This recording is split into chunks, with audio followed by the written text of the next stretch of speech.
আপনার কি শরীরের বিশেষ কিছু জায়গায় যেমন আঙ্গুলের ফাঁকে, কবজিতে বা কোমরের ভাঁজে প্রচন্ড চুলকানি হচ্ছে? বিশেষ করে রাতের বেলায় এই চুলকানি এতটাই বেড়ে যায় যে রাতের ঘুম কি হারাম হয়ে যাচ্ছে। আপনি কি জানেন আপনার চামড়ার নিচে হয়তো বাসা বেঁধেছে এমন একটি অদৃশ্য শত্রু যা খালি চোখে দেখা যায় না, আর এরা আপনার ত্বকের নিচে সুড়ঙ্গ তৈরি করছে, ডিম পাড়ছে এবং বংশ বিস্তার করছে। এখন প্রশ্ন হলো যে এই ভয়াবহ জীবাণু আপনার শরীরে কিভাবে এলো, আর কেন সাধারণ মলম মেখেও এই চুলকানি পার্মানেন্টলি কমছে না, আর ঘরের কোন ভুলটির কারণে আপনার পরিবারের সবাই এই রোগে আক্রান্ত হতে পারে। আজকের এই ভিডিওটিতে আমি এই সব প্রশ্নেরই উত্তর দেব এবং ভিডিওর একদম শেষে আমি দুইটি জাদুকরী হোমিওপ্যাথিক কম্বিনেশন মেডিসিনের কথা বলবো, যেটি আমি আমার ক্লিনিক্যাল এক্সপিরিয়েন্সে এই স্ক্যাবিসের জন্য মাইন্ড ব্লোয়িং রেজাল্ট পেয়েছি, যেটা যত বড় স্ক্যাবিস এবং নাসর বান্দা চুলকানিও যদি আপনার হয়ে থাকে সেটা কিন্তু উপড়ে ফেলবে ভিতর থেকে। তাই নিজের এবং পরিবারের সুরক্ষায় ভিডিওটি এক সেকেন্ডও মিস করবেন না। তো হ্যালো এভরিওয়ান, আসসালামু আলাইকুম, আমি ডাক্তার বিলাল আহমেদ। তো চলুন শুরু করা যাক। সবার প্রথম প্রশ্ন যে স্ক্যাবিস বা খোসপাসটার লক্ষণগুলো আসলে কি কি? বন্ধুরা, এই জীবাণু আপনার শরীরের মধ্যে প্রবেশের সাথে সাথে কিন্তু আপনার বডিতে এর লক্ষণ দেখা যায় না। 4 থেকে 6 সপ্তাহ পর্যন্ত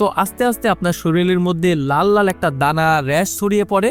এরপরে প্রধান লক্ষণটা শুরু হয় চুলকানি, যা সাধারণত রাতের বেলায় অনেকটা বেড়ে যায়। অতিরিক্ত চুলকানোর কারণে অনেক সময় ত্বকের মধ্যে ঘা হয়ে যেতে পারে, আর বাচ্চাদের ক্ষেত্রে এই চুলকানি সারা শরীরে কিন্তু ছড়িয়ে যেতে পারে। রাতে ঠিকমতো ঘুমাতে না পারায় বাচ্চারা কিন্তু এই সময়টা খুব খিটখিটে একটা মেজাজে থাকে এবং ক্লান্ত হয়ে পড়ে। এখন আসছি দ্বিতীয় নম্বর প্রশ্ন, এই জীবাণুগুলো আপনার শরীরের মধ্যে কোথায় লুকিয়ে থাকে? এই ক্ষুদ্র কীট এবং জীবাণুগুলো সাধারণত আপনার শরীরের চাপা জায়গা এবং ত্বকের যে ভাঁজগুলো আছে এগুলোতে লুকিয়ে থাকতে পছন্দ করে। হাতের আঙ্গুলের মাঝখানে যে ভাঁজগুলো আছে সেখানে এই জায়গাগুলো কিন্তু লুকিয়ে থাকে। পায়ের আঙ্গুলের ফাঁকা জায়গায় লুকায়, উরুর ভাঁজ এবং যৌনাঙ্গে কিন্তু আশেপাশে এটা ছড়িয়ে যেতে পারে। কবজি এবং হাঁটুর উল্টো দিকে এটা হতে পারে। কোমরের চারপাশে এবং হাতের নখের নিচে কিন্তু এটা হয়। এমনকি আপনার হাতের আংটি, ঘড়ির বেল্ট এবং বেল্টের নিচেও কিন্তু এরা দিব্যি লুকিয়ে থাকতে পারে। এখন আসি 3 নম্বর প্রশ্ন, চিকিৎসা এবং প্রতিকার। আপনি যখন এই রোগ নিয়ে কোনো ডাক্তারের কাছে যান, সাধারণত আপনার ত্বকের র্যাশ দেখেই কিন্তু এই রোগটি শনাক্ত করতে পারে না। এই চিকিৎসার জন্য অ্যালোপ্যাথিতে পারমিথিন নামক একটি ক্রিম সাধারণত ডাক্তাররা প্রথম পর্যায়ে ব্যবহার করতে দেয়, কিন্তু আমাদের হোমিওপ্যাথি সিস্টেমটা একটু ভিন্ন।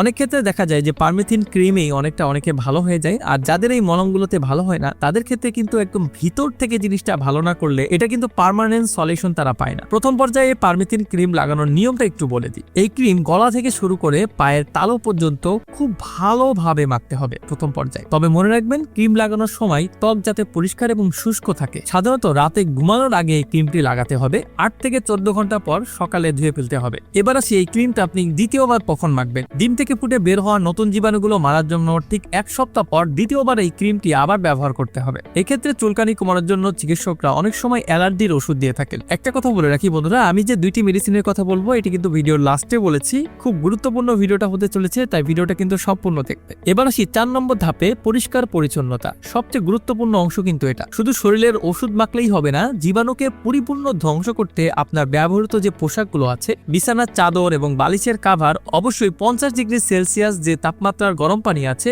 এটাতে ফোটাতে হবে অথবা ডুবিয়ে রাখতে হবে। যেসব জিনিস গরম পানিতে ডোবানো সম্ভব নয় সেগুলো একটি প্লাস্টিকের ব্যাগে শক্ত করে মুখ আটকিয়ে অন্তত 1 সপ্তাহ বেশি আটকিয়ে রাখতে হবে। এবার আসি বন্ধুরা সেই হোমিওপ্যাথি মেডিসিনের কথায়, যেটি আমি আমার পার্সোনাল এক্সপিরিয়েন্সে স্ক্যাবিস এবং খোসপাসটার জন্য সব থেকে ভালো রেজাল্ট পেয়েছি, এবং এর মধ্যে সবচেয়ে ভালো কার্যকরী যে মেডিসিনটা আমি সবচেয়ে ভালো পেয়েছি সেটা হচ্ছে সালফার। স্ক্যাবিস বা খোসপাসটার জন্য এটি অন্যতম সেরা একটি ওষুধ। বিশেষ করে গোসল করলে বা বিছানার গরমে যদি চুলকানি আরো মারাত্মক প্রকার ধারণ করে তবে এটি কিন্তু দারুণ উপকারে আসে। বন্ধুরা, আমি আমার পার্সোনাল যেসব পেশেন্টরা আসে তাদের ক্ষেত্রে কিন্তু সবচেয়ে বেশি রেজাল্ট পাই এই সালফার মেডিসিনটা দিয়ে, এবং দেখি স্ক্যাবিসের ক্ষেত্রে 70 থেকে 80% এই সালফার মেডিসিনটাই বেশি যায়। এই মেডিসিনটা ব্যবহার করার নিয়ম হচ্ছে, যদি ছোটদের ক্ষেত্রে হয় সেই ক্ষেত্রে 30 পোটেন্সিতে আপনি এই সালফার মেডিসিনটা ব্যবহার করতে পারবেন, অথবা আপনি যদি চান অরিজিনাল জার্মানিটা আমাদের কাছেও পেয়ে যাবেন। এই মেডিসিনটা ব্যবহার করার নিয়ম, সকাল এবং সন্ধ্যাবেলা। বাচ্চাদের ক্ষেত্রে 30 পোটেন্সিতে সকালে 1 ফোঁটা এবং রাতে 1 ফোঁটা একটু 1 চামচ পানির সাথে মিশিয়ে দিবেন। মনে রাখবেন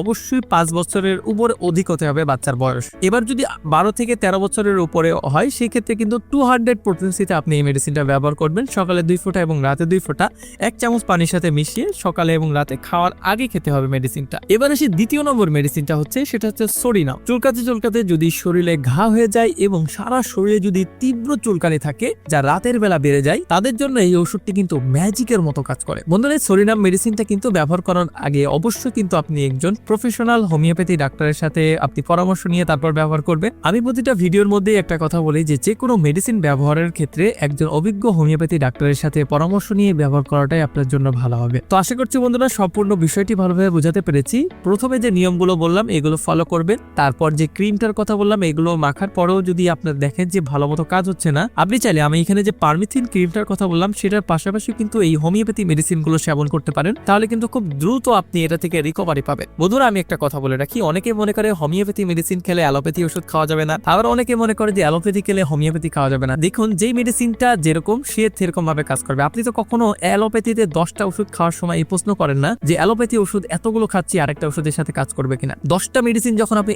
একসাথে খাচ্ছেন, 10টা যেহেতু কাজ করতেছে, তারপরে অ্যালোপ্যাথি ওষুধ হোমিওপ্যাথি ওষুধ দুইটাই কিন্তু একসাথে আপনি খেতে পারবেন। এবং হোমিওপ্যাথি মেডিসিন কিন্তু 100% সাইন্টিফিক বন্ধুরা, এটি নিয়ে কিন্তু বিস্তারিত ভিডিও আছে। আপনি যদি অরিজিনাল জার্মানি মেডিসিনটা কোনো জায়গা থেকে সংগ্রহ করতে পারেন অথবা আমাদের কাছ থেকে নিতে পারেন, তাহলে কিন্তু 100% কাজ করবে। এটি আমার পার্সোনাল এক্সপিরিয়েন্স দিয়ে আমি আপনাকে বলছি। তো আশা করছি বন্ধুরা সম্পূর্ণ বিষয়টি ভালোভাবে বোঝাতে পেরেছি। তো আজকের মতো এখানেই বিদায় নিচ্ছি, দেখা হবে অন্য কোনো এক ভিডিওতে। ততদিন পর্যন্ত ভালো থাকবেন, সুস্থ থাকবেন, আল্লাহ হাফেজ।